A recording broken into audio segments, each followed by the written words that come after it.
Secara mengejutkan, PSSI akhirnya memutuskan akan menggelar Kongres Luar Biasa atau KLB. Keputusan mempercepat KLB disampaikan Ketua Umum PSSI, Muhammad Iriawan atau Iwan Bule, setelah menggelar rapat bersama 12 anggota Exco Jumat malam.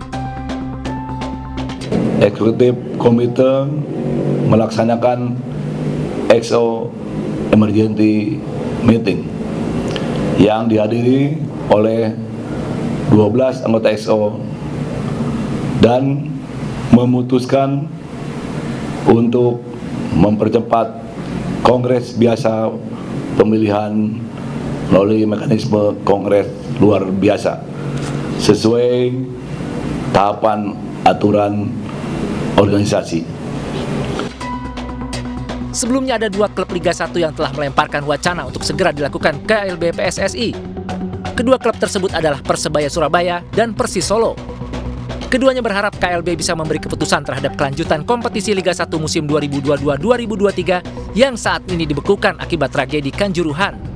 Selain itu, PSSI juga bisa mengikuti rekomendasi TGIPF agar permasalahan sepak bola di Indonesia bisa selesai dan kompetisi yang tertunda saat ini bisa bergulir kembali.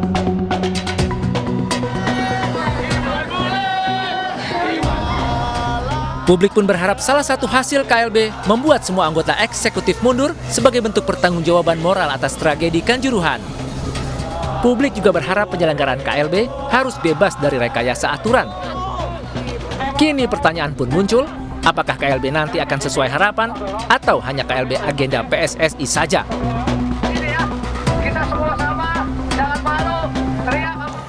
Di tengah tragedi yang terjadi di dalam sepak bola Indonesia, PSSI akhirnya memutuskan akan menggelar Kongres Luar Biasa. Publik, terutama pecinta sepak bola, berharap penyelenggaraan KLB harus bebas dari rekayasa. Dan untuk membahasnya telah bergabung bersama kami anggota Komite Eksekutif Exco PSSI, Vivin Cahyani, dan Koordinator Save Our Soccer, Akmal Marhali. Selamat sore Mbak Vivin dan Mas Akmal. Selamat sore Caca, salam sepak bola. Salam sepak bola, baik. Saya ke Mbak Vivin. Mbak Vivin, sejauh ini perkembangannya di Exco seperti apa terkait dengan KLB? Kalau kemarin per Jumat kami memang melakukan meeting sampai larut dan kita sudah melakukan rilis juga ya ke media ya Mbak Anissa ya. Bahwa kita sepakat untuk melakukan percepatan KLB. Pertimbangan mendasarnya apa Mbak untuk percepatan KLB?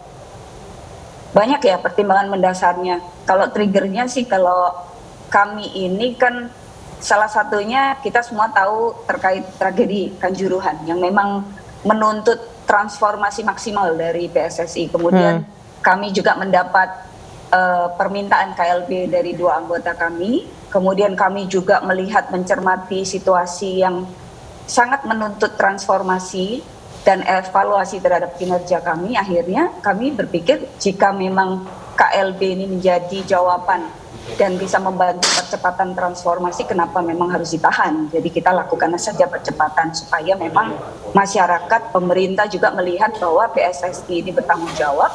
PSSI merasa disayang karena diperhatikan oleh pemerintah dan kami juga bersedia untuk berevolusi, bertransformasi untuk menjadi yang lebih baik. Demikian. Baik, Mas Akmal, rekomendasi dari TGIPF adalah salah satunya Ketua PSSI mundur. Apakah ini Anda melihatnya sebagai salah satu realisasi dari rekomendasi TGIPF? Mungkin ya, mungkin tidak gitu kan.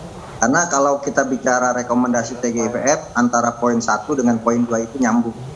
Poin satunya kan pemerintah tidak bisa intervensi, karena itu kemudian pemerintah meminta untuk tanggung jawab moral dengan mengundurkan diri. Nah, ketika ada pengunduran diri para exco, maka ada kekosongan kekuasaan. Nah, ketika itu kemudian baru kita usulkan adanya Kongres Luar Biasa untuk memilih pengurus PSSI yang baru karena pengurus yang ada mengundurkan diri. Itu kalau kita baca misalnya poin per poin antara 1 dengan 2. Jadi KLB ini jika maka bukan suatu yang wajib sebenarnya, karena jika ada pengurus PSSI-nya mengundurkan diri, maka KLB digelar untuk menjawab kekosongan kekuasaan di PSSI. Itu yang bisa kita kasih tahu. Cuma yang kedua adalah terkait misalnya rencana KLB ini, saya sebenarnya ingin banyak bertanya sama Mbak Vivin. Gitu. Silakan Mas Akmal, ditanya saja Mbak Vivin ya. Yang adalah KLB dipercepat. Saya pikir ini bahasa yang agak rancu ya. Kenapa? Karena memang tidak ada KLB sebelumnya. Kalau kemudian November nanti itu kongres biasa untuk memilih ketua umum dan exco, karena memang jadwalnya sudah sesuai dengan apa yang tertera dalam kepengurusan. Jadi kalau kemudian KLB, ini KLB biasa saja, bukan KLB yang dipercepat. Gitu. Nah, pertanyaan saya, tadi saya bertanya sama Pak Hassani Abdul Ghani soal kita harus juga merujuk statuta, jangan sampai kemudian KLB yang kita gelar ini justru melanggar statuta PSSI. Sebagai contoh misalnya pasal 34 soal kongres luar biasa. Kongres luar biasa itu bisa digelar kalau ada permintaan anggota komite eksekutif PSSI. Nah, pertanyaan saya, kongres yang mau digelar ini apakah ini permintaan komite eksekutif PSSI? Itu yang pertama. Kalau tidak, maka kongres luar biasa bisa digelar kalau ada permintaan 50% dari anggota PSSI yang jumlahnya 1.000 atau 2/3 dari delegasi kongres. Pemilik suara 88 berdasarkan statuta PSSI. Nah, kalau kemudian pijakan hukumnya kongres luar biasa ini digelar karena permintaan Persebaya dengan Persis Solo, maka ini melanggar statuta. Jangan sampai kemudian nanti ke depan ada pengurus PSSI, ada 3 klub yang minta kongres luar biasa, ya harusnya harus dilakukan kongres luar biasa. Kenapa? Sekarang aja permintaan 2 klub aja sudah bisa dilakukan kongres luar biasa. Nah, ini yang perlu diperjelas dulu gitu kan. Nah, kalau kemudian saya sih berharap ini permintaan komite eksekutif, karena kalau permintaan komite eksekutif maka KLB ini menjadi sah. Tinggal bagaimana komite eksekutif menentukan agenda dari KLB ini, tempat waktu pelaksanaannya. Karena berdasarkan ayat 5-nya pasal 34 soal kongres luar biasa, agenda kongres luar biasa tidak bisa diubah-ubah. Jadi pertanyaan saya adalah apakah ini permintaan jangan sampai kemudian dilaporkan ke FIFA melihat ini pelanggaran dari konstitusi PSSI, sehingga kemudian FIFA menolak digelarnya KLB. Nah, kemudian dijadikan alat misalnya untuk menyatakan bahwa FIFA itu menolak KLB karena kitanya salah dalam memakai rujukannya untuk menggelar KLB ini. Baik, silakan Mbak Vivin dijawab. Jadi Mas Akmal, saya coba jawab.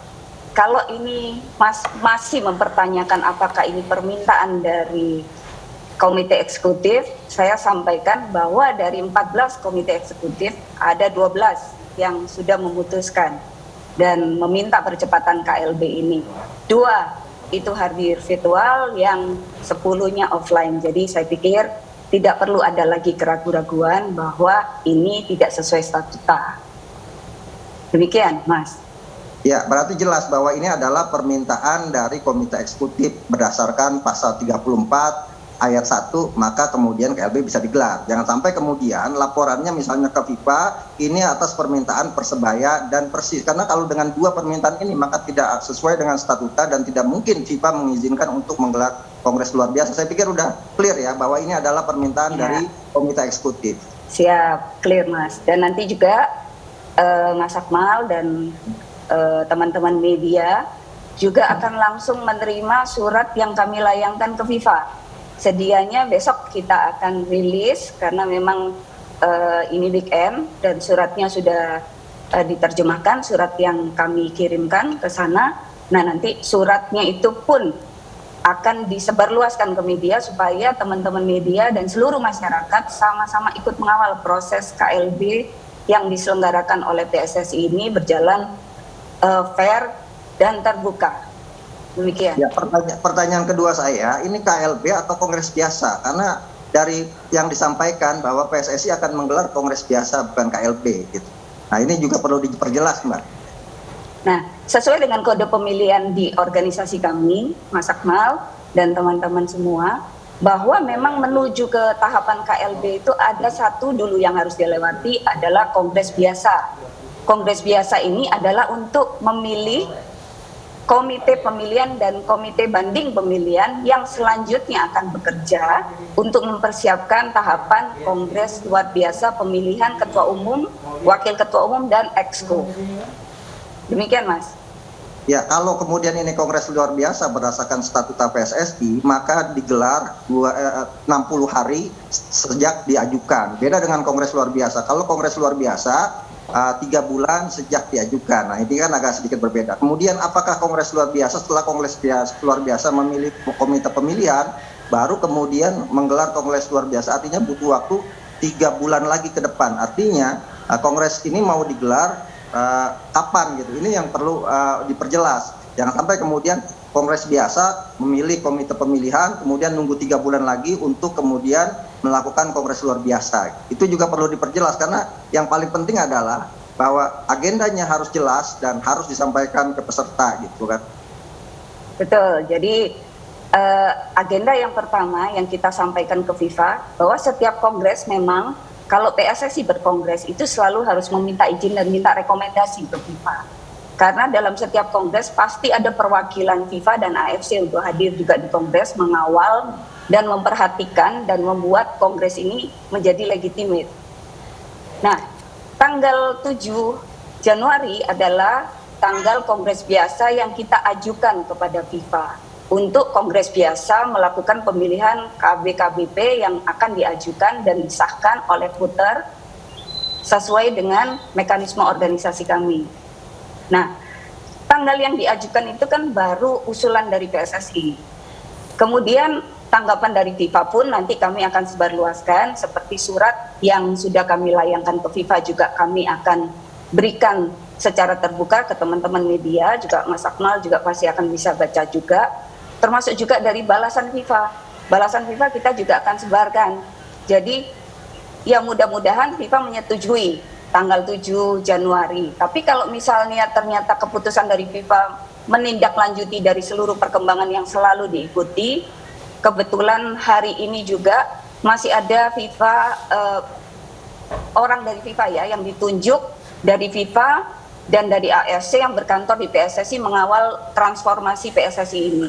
Baik. Mungkin dari masukan dari mereka juga akan bisa memberikan pertimbangan kepada FIFA apakah kongres yang kami ajukan 7 Januari ini perlu dipercepat lagi ataukah tetap di tanggal itu. Kami akan menyampaikan semuanya secara terbuka. Baik, Mbak Vivin, Mas Akmal, sebenarnya yang menjadi pertanyaan adalah tadi konspirasi yang sempat diutarakan oleh Mas Akmal bahwa jangan-jangan ini biar diajuin ke FIFA dulu terus kemudian ditolak sama FIFA-nya. Sebenarnya apa yang mempengaruhi penilaian masyarakat sampai ada opini seperti itu? Mbak Vivin, Mas Akmal, kita akan kembali membahasnya usai jeda berikut. Tetap bersama kami di Newsroom Weekend.